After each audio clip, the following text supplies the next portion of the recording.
રીડેવલપમેન્ટની પ્રોસેસમાં તમારી પરસેવાની કમાણીનું અને તમે કહેવાય ને કે જિંદગીભરની મહેનતનું બનેલું મકાન તમે બિલ્ડરને અમુક સમય માટે સોંપતા હો છો અને એ મકાનની સામે તમને નવું મકાન મળવાનું હોય છે, પણ આ નવું મકાન કોઈ પણ જાતના વિવાદથી મુક્ત અને એકદમ શાંતિથી તમને મળી જાય એના માટે તમારે કાયદેસરની બધી પ્રક્રિયા અનુસરવી જરૂરી છે. અને ઘણા બધા મિત્રો મને આવો પ્રશ્ન કરતા હોય છે, તો એના માટે મેં આ ખાસ વિડીયો બનાવ્યો છે. ધ્યાનથી છેક સુધી જોજો. જ્યારે તમે સમજૂતી કરાર કરો ત્યારે બધું તમારે ધ્યાન રાખવાનું છે, પછી જ સહી કરવાની છે.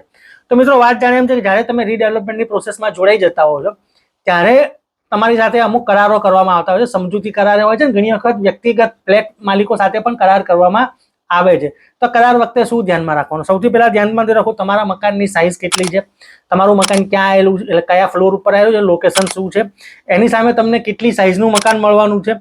બીજું, તમારી જે મકાન છે ખાલી ક્યારે કરવું, એટલે ખાસ કરીને ખાલી તો ત્યારે જ કરાય કે જ્યારે બિલ્ડર પ્લાન પાસ થઈ જાય, રજા ચિઠ્ઠી આવી જાય.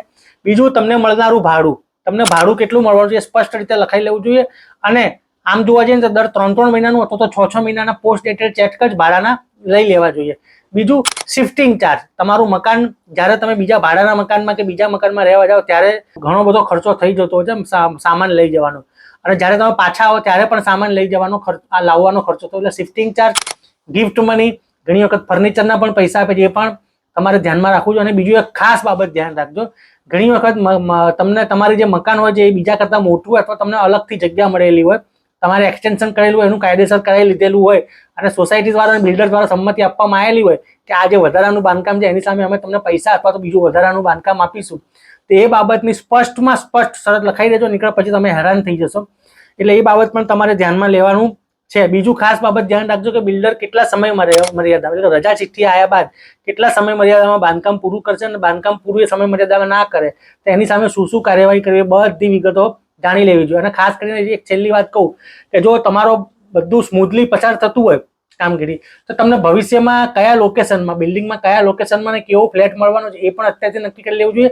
અને અત્યારે ઠેર ઠેર પાર્કિંગની સમસ્યા છે, તો તમને એલોટેડ પાર્કિંગ પણ તમને કઈ જગ્યાએ આપવામાં આવે છે એ પણ જો નક્કી કરી નાખો, જો સહિયારો સંમતિ હોય તો એ પણ બહુ સરસ છે. તો બધું તમારી જે મિલકત છે એનું તમારી સુરક્ષા કરવાની જવાબદારી તમારી છે. એટલે તમને સામે નવી મિલકત કેવી રીતે મળે એ વહેલાસર અને સ્પષ્ટ ચોખ્ખી ભાષામાં તમારે લખવું જોઈએ અને ત્યારબાદ જ સહી કરવી જોઈએ.